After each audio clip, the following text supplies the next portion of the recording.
set? You all set to go? Well, it's a great honor to have the Prime Minister and the Crown Prince of Bahrain. That's a fancy two titles, I want to tell you. I don't know if I'd rather be the Prime Minister or the Crown Prince. I think I'd take the Crown Prince. And very importantly, your son, your beautiful son, who has a great reputation, you know that. Thank you, Mr. President. Great reputation as a smart, hardworking guy, so it's good to say hello to you. Congratulations. We've had a tremendous relationship, I have personally, with Bahrain over the years, and has been a fantastic ally. And anything they needed, we helped them, and anything we needed, they helped us. And we're going to be talking about a lot of different things, including the most perfect military maneuver that anybody's seen probably in 50 years, which took place a few weeks ago in Iran, knocked out their entire potential nuclear capacity. And it was obliterated. You know, I used that term, they said, well, maybe that's too much. I said, no, it turned out it was more than obliterated. They can't go back. And we're just really going to talk about some things, including trade. We're going to be discussing trade. We do a lot of trading with Bahrain. And we're going to have lunch after this, but we'll take some questions. At first, I'd like to ask the Crown Prince to say a couple of words. And he also has a father who's living and well and doing fantastically, as I understand it. He is. And somebody he's respected all over the Middle East and all over the world. And thank you very much for being here. Thank you, Mr. President. Thank you, one and all. It is indeed a great honor to be here on this fine morning to put into action the relationship that exists between our two countries. We will be discussing security issues, we'll be discussing trade and investment, which is very important. We're very happy to be announcing $17 billion worth of deals that are coming to the United States. And this is real. This isn't... It's real money. These aren't fake deals. These are real deals. They don't have to borrow the money. We don't have to borrow it. It's coming in. And it only builds upon a legacy that we're very proud of. We have had a relationship in the civil side between our two countries since 1893 and formally since 1948. So may it long continue, and we look forward to many, many more years of productive partnership. Thank you, Mr. President. We will have you that. honor us. We will have that indeed. We'll have many good years, and I'd say right now is your top year, and we appreciate the investment. It's a great. We left, as you know, Saudi Arabia. We were just there in Saudi Arabia, and Qatar was so great. The leader was great. We had UAE, and we had a couple of other visits, but all great places, and we left with $5.1 trillion of investment, and they all want to be investing in the United States. Now, we have, I think we have over $16 trillion of investment coming in, which is a record, and we're only a little bit into the year. And let's say the first 2 months, I sort of took it easy because we had to fix up the Oval Office. I had to devote my time to fixing it up, but no, we had to fix up our country. So we have, I think everyone is saying we have the hottest country now anywhere in the world. We were dead a year ago. We are a dead country. And now we have the hottest country anywhere in the world. And it's a great honor to have you here. Thank you, Mr. President. Any questions? Syria. Any comments on the developments in Syria at the moment? Well, I can comment. I think I'll ask Marco to say a few words on Syria. Yeah, it's complicated, obviously. These are historic, long-time rivalries between different groups in the southwest of Syria, Bedouins, the Druze community, and it led to an unfortunate situation and a misunderstanding, it looks like, between the Israeli side and the Syrian side. So we've been engaged with them all morning long and all night long with both sides, and we think we're on our way towards a real de-escalation and then hopefully get back on track in helping Syria build a country and arriving at a situation there in the Middle East is far more stable. So in the next few hours, we hope to see some real progress to end what you've been seeing over the last couple hours. Mr. President, Jerome Powell, do you have plans, or if you're back considering firing Jerome Powell, and what's your justification if you're thinking about this to do this? Too late. He's always been too late, hence his nickname, Too Late. He should have cut interest rates a long time ago. Europe has cut them 10 times in the short period of time, and we cut them none. The only time he cut them was just before the election to try and help Kamala or Biden, whoever the hell it was, because nobody really knew. Obviously, that didn't work, but he tried to cut him for the Democrats, Kamala. And how did that work out? You'll tell me. It didn't work out too well, did it? But I think he does a terrible job. He's costing us a lot of money. And we fight through it. It's almost, the country's become so successful that it doesn't have a big impact. But it does hurt people wanting to get a mortgage. People want to buy a house. He's a terrible Fed chair. I was surprised he was appointed. I was surprised, frankly, that Biden put him in and extended him. But they did. So, no, we're not planning on doing anything. We're very concerned.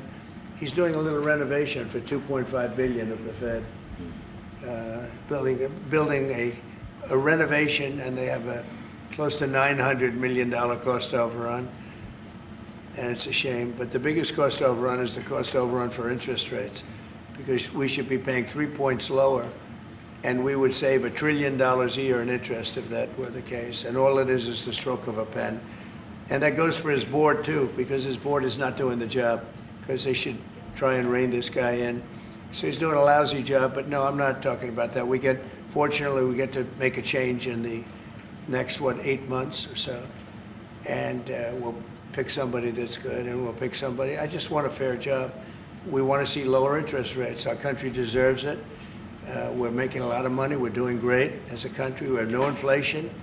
Record stock market, record business, record everything. Everything's a record now. We had the worst inflation in history under Biden, and now we have almost no inflation. We've done a great job, and we should have the interest rates cut.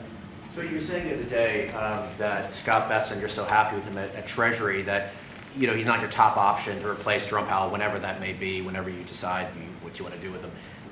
Scott's doing a very good job. I'm very happy with Scott. Is Kevin Hassett on the top of your list? Kevin's somebody we'd consider. Kevin is fantastic, too. We have a lot of good people for that job. It's not a tough job, to be honest. Assuming you're smart, it's not a tough job. If you're a dummy, then I guess it's a tough job. But it might be one of the easiest jobs I've ever seen. And now on top of it, he's building a close to $3 billion little nest egg for himself. He's not doing the right job. We should be saving $1 trillion a year in interest. When he talks about cost, we should be saving. Think of it, $1 trillion a year. Add that with the tariffs and everything else. But he just doesn't want. He's a knucklehead. But we'll see how that. We'll see how he's listening to this. That's a strange conversation. But we like to say it like it is. But we have a lot of people that want that job very badly. And I'm only interested in low-interest people, frankly, because you don't need. I know.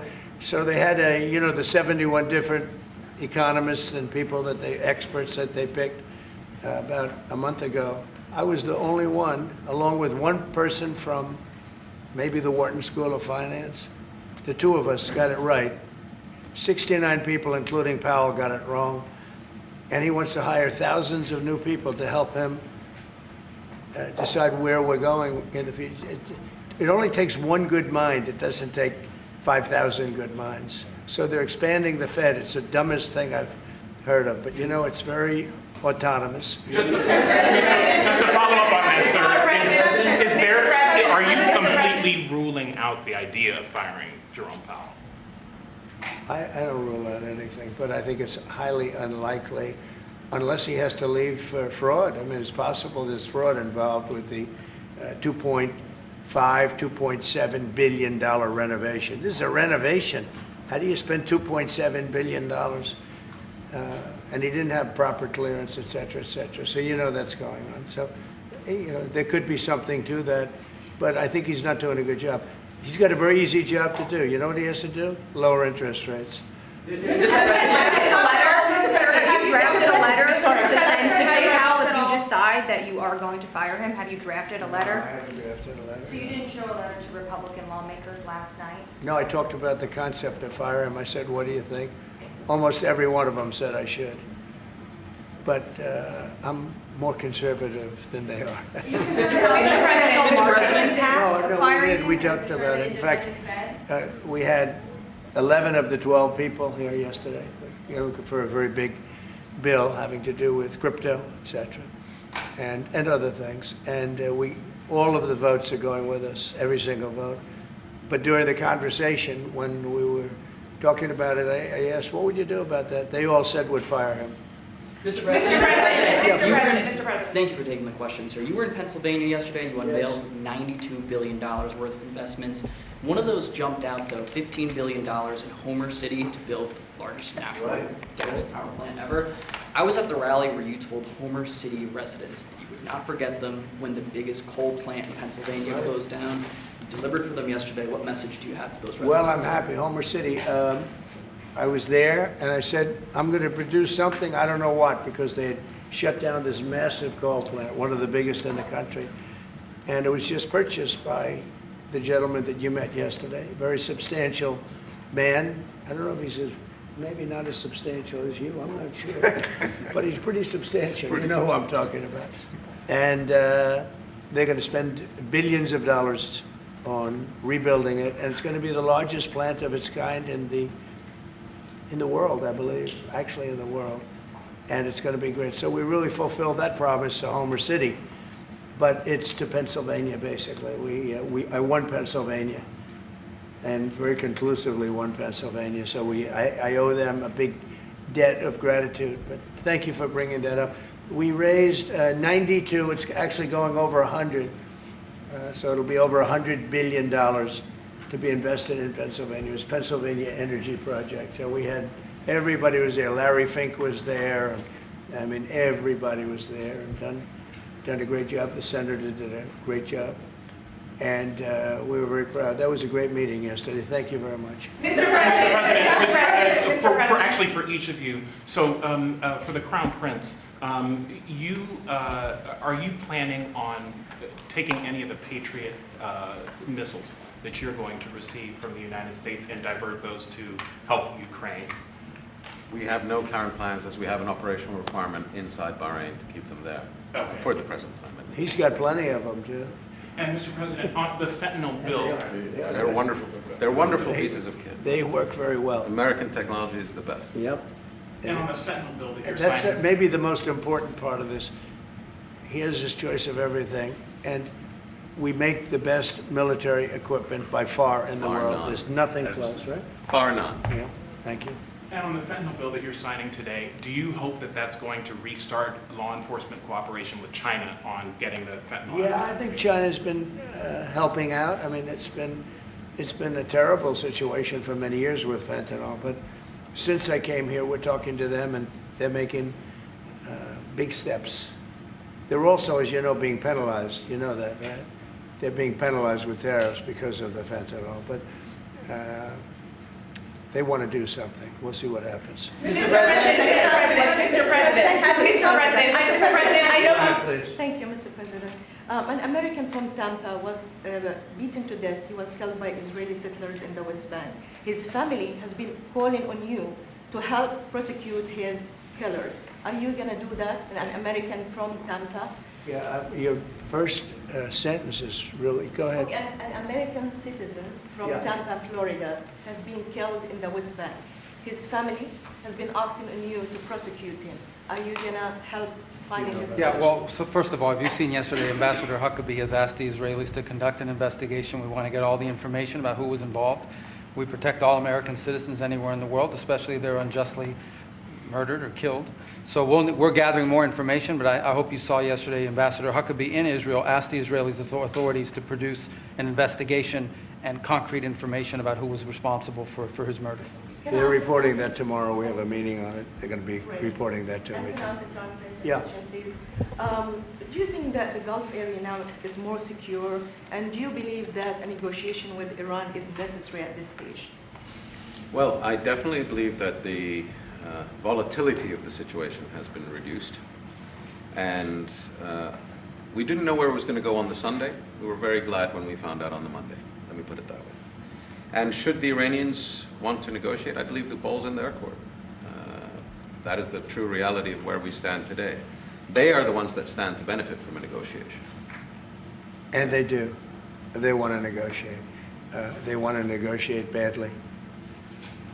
We're in no rush because, we said we could have made a deal, they should have made a deal, and then we bombed the hell out of their various places. We're in no rush, but if they want to negotiate, we're here. Yeah. Mr. President, I know you want to move past all this intrigue over the Epstein files, but I do want to ask you to clarify something you said this morning. You said this was all a hoax. Has your Attorney Big General hoax. told you this was a hoax? What evidence have you No, seen it's of not the that? Attorney General, no. I know it's a hoax. It's started by Democrats. It's been run by the Democrats for 4 years. You had Christopher Wray and these characters and Comey before him. And it's a bad group. It started, actually, look at the Steele dossier that turned out to be a total hoax. The 51 agents, the intelligence, so-called intelligence agents, it was a hoax. It's all been a big hoax. It's perpetrated by the Democrats. And some stupid Republicans and foolish Republicans fall into the net. And so they try and do the Democrats' work. The Democrats are good for nothing other than these hoaxes. They're bad for policy. They're bad for picking candidates that can get elected. Like in New York, we have a communist running. He may get elected too, actually, but he'll destroy the city. It's I call it the Epstein hoax. It takes a lot of time and effort. Instead of talking about the great achievements, we've had a great gentleman. Yesterday, as you know, went on CNBC and he made the statement that Trump may go down as the greatest president of all in the United States. And instead of talking about the things we've achieved, we've had tremendous achievement. They're wasting their time with a guy who obviously had some very serious problems, who died 3-4 years ago. I'd rather talk about the success we have with the economy, the best we've ever had, and all of the things we've done, including the Middle East. I mean, you see it. Instead, they want to talk about the Epstein hoax. And the sad part is it's people that are really doing the Democrats' work. They're stupid people. Yeah, go ahead. Mr. President, there's lots of reports coming into this meeting that you planned on firing Fed Chair Jay Powell. Markets Is that reacted. right? Those are reports, but they're not true. So what would be useful to know, are you committed to picking someone from the outside? Are you going to interview individuals that are so on the many board people right that now? want that job. I have people that I've known a long time, they're calling me, begging for the job. You know what you need there? A smart person with common sense, but you need a very smart person for that job. I think it's one of the easiest jobs in government. You show up once a month and you make a statement about where the economy's going, and we're going to raise or lower interest rates. It's probably the easiest job I've ever seen. That's why I'm trying to figure, why does he want to expand and add more people? He's going to add more economists to tell him what to do. But the economists, I was right. All the economists were wrong. They admitted it. They admitted it this morning. Quiet. Go ahead. Mr. President, on Jerome Powell, you mentioned fraud in an earlier answer. Are you saying you want to investigate the Fed chair for fraud related to this renovation? Well, I think he's already under investigation. He spent far more money than he was supposed to on rebuilding. I didn't see him as being the kind of guy that would want to have parks, rooftop parks and everything else on top of buildings, but who wants to spend that money for the Fed? The Fed is supposed to sit there and say where interest rates are going and a couple of other very easy things to do. And he spent $2.5 billion. I think he's got some problems. Thank you, sir. You also reported a monthly surplus in the month of June, $27 billion. $25 billion. A ton of money. With these new tariff rates coming into effect on August 1st, we're going to be bringing in even more tariff revenue specifically. How much revenue do you think we can consistently bring in from these tariffs, and how big of a game changer is this, not only for the economy, but also fiscal responsibility? Well, we're going to be bringing in, already we've brought in over $100 billion. We'll be bringing in hundreds of billions of dollars. And the tariffs really haven't kicked in that much other than automobiles and steel. August 1st is a big day. August 1st is when very substantial money comes into our country. We've made deals with a lot of great places, but we had one yesterday, that was announced. We have another one coming up, maybe with India, I don't know, we're in negotiation. When I send out a letter, that's a deal. In other words, that's a deal. They don't want to ever say that, how many deals have you made? The best deal we can make is to send out a letter. and the letter says that you'll pay 30%, 35%, 25%, 20%, in one case 50%, Brazil, and because what they're doing to their former president is disgraceful. I know the former president. He fought like hell for the people of Brazil, that I can tell you. And I believe he's an honest man. I think what they're doing to him is terrible. So, yeah, we have some pretty good deals to announce, but every time we send out a letter, that's the deal. The big one really is going to be on the 150 countries that we're really not negotiating with, and they're smaller. We don't do much business with them. Because you have a lot of countries, you have over 200 countries, and a lot of people don't know this, but we'll have well over 150 countries that we're just going to send a notice of payment out, and the notice of payment is going to say what the tariff, and it's all going to be the same for everyone, for that group. They don't, they're not big countries, and they don't do that much business. It's not like the ones that we've agreed with, like China, like Japan, where we're negotiating with them, but I think probably we'll live by the letter with Japan. We're very close to a deal with India where they open it up. Indonesia yesterday was, it wasn't an open country, now it is. And they have tremendous copper, quality copper, and probably the most copper. And we made a deal with Indonesia. We pay no tariff, zero, and we have total access to trade. That's a phenomenal deal for our companies. And we've agreed with them, as you know, on 19%. They pay 19%. And it's a good deal for them, and it's a good deal for us, so in that case. But we have a number of them coming up. But overall, we're doing well, and we're taking in a lot of money, a lot of money. We have the number one, we have the most oil of any country in the world, even more than them, which is hard to believe. But we have a little larger piece of land, right? We do, sir. But May well be so. we're number one in the world in oil, and we're drilling, and today it hit $64 a barrel, which is great. And that'll help stop wars, actually. If you want to know the truth, it's going to help stop wars. And we hope to get it down a little bit more. But we have oil down to $2, $2.25, $2.50 in numerous states. We hit one at $1.98 a gallon. And that's a great thing. That's one of the reasons that inflation's in check. When you can do that, you stop the inflation. What Biden did is he ended our policies, went to his policies. He doesn't have a policy. Some lunatic around the desk had a policy. Whoever operated the auto pen had a policy, which is, by the way, I think the biggest scandal. That's the scandal they should be talking about, not Jeffrey Epstein. The scandal you should be talking about is the auto pen, because I think it's the biggest scandal, one of them in American history. So the economy is doing really well, and people are seeing it. Yeah. Will you ask Attorney General Pam Bondi to release more documents to finally put this controversy to bed? Yeah, whatever's credible, she can release. If a document is credible, if a document's there that is credible, she can release. I think it's good. But it's just really, it's just a subject. He's dead. He's gone, and all it is the Republicans. Certain Republicans got duped by the Democrats, and they're following a Democrat playbook, and no different than Russia, and all the other hoaxes. They're started by the Democrats, and some Republicans. In this case, I was surprised, but they got duped. But have you talked about it with her the last week? President, first of all, remember your high-ranking officials, whether it's been your FBI director or Pam Bondi, they have made some inconsistent statements in the past. You've had. Well, I don't know. I can't speak about him, but I can say that Pam Bondi, I really think that she's done very good. She says, I gave you all the credible information. And if she finds any more credible information, she'll give that too. What more can she do than that? I mean, honestly, what more can she do?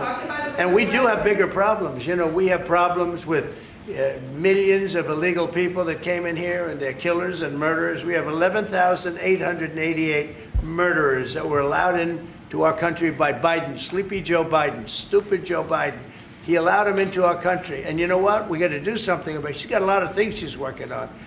And, you know, it's very sad that somebody can be waylaid, they just get waylaid, but I think she's doing a great job, personally. On In Truth NVIDIA. Social this morning, you mentioned past supporters when you were talking about the Epstein issue. Does that mean that you're effectively disowning any supporters who are now I calling? lost a lot of faith in certain people, yeah. I lost, because they got duped by the Democrats. The Democrats are good for nothing. They've done a terrible job. They almost destroyed our country. If I didn't get elected, all these numbers you're hearing about, they found $25 billion and another 25 is coming in and hundreds of billions of dollars is pouring into our country. And we just got the biggest tax cut in history. We just got the biggest regulation cuts in history. There'll be no tax on tips. There'll be no tax on Social Security. There'll be no tax on overtime. There'll be no tax on so many other things. You're allowed to deduct your interest from a car payment. That's never happened before. You borrow interest, you borrow money to buy a car if the car is made in America. And by the way, factories are being built all over America, car factories, AI factories, but you get a deduction on your interest. Nobody ever thought of that before. It never happened before. And, you know, these are the things that they should be talking about. The big, beautiful bill is one of the greatest pieces of legislation ever in this country, and the Democrats have nothing to combat it. So they say, oh, it's death. Oh, that's good. And then they give it to the fake news, which is you and a few others. And the fake news talks about the bill is death. The bill is actually life. The bill is life, and it saves our country. This bill is incredible. Look at the results already. So we have $16 trillion being invested in our country. And this great gentleman and his family just came in with another billions of dollars. And if he didn't like the country, if he didn't like where we were going, he's very smart. He'd come, maybe he wouldn't even come. I think maybe he wouldn't even come, you'd save your time. But, because, you know, it's one of those things. But if he didn't like where this country was, he wouldn't be investing billions of dollars in this country. But think of it, $16 trillion, more than has ever been even contemplated before, and we haven't even started yet. So that's what I want to talk about. I want to talk about the success. And the Democrats have nothing to show for what they do. They almost destroyed. They allowed 25 million people to come into our country, gang members, jailbirds, from all over the world, not South America, from all over the world. They allowed them to come into our country from mental institutions, insane asylums, just walk right through. They couldn't come into your country. They couldn't come into any country in the world except our country. And they came in from the worst places, gang members, drug dealers. They all came in. Turn it off, please. They all came in, and I'm doing something about it. We have it under check right now. We got rid of a lot of the murderers already. Some of them we put in our prisons because they're so bad we don't want to take a chance in putting them in a foreign prison and have them come back. But we've done a great job. Our country's in great shape. We literally have the hottest country anywhere in the world right now. And it's true what the king said, what a lot of people said. We were a dead country. 1 year ago, we were a dead country. We were laughed at all over the world. We had Afghanistan with that horrible embarrassment, most embarrassing moment in the history of our country. Look what happened with Russia and Ukraine. That should have never happened. Look what happened with Israel. That would have never happened. Hamas had no money. Iran had no money. There was no money to do an attack like that. All these things that happened that wouldn't have happened if you had good leadership. And that's what you should be talking about. Thank you very much, everybody. Thank you.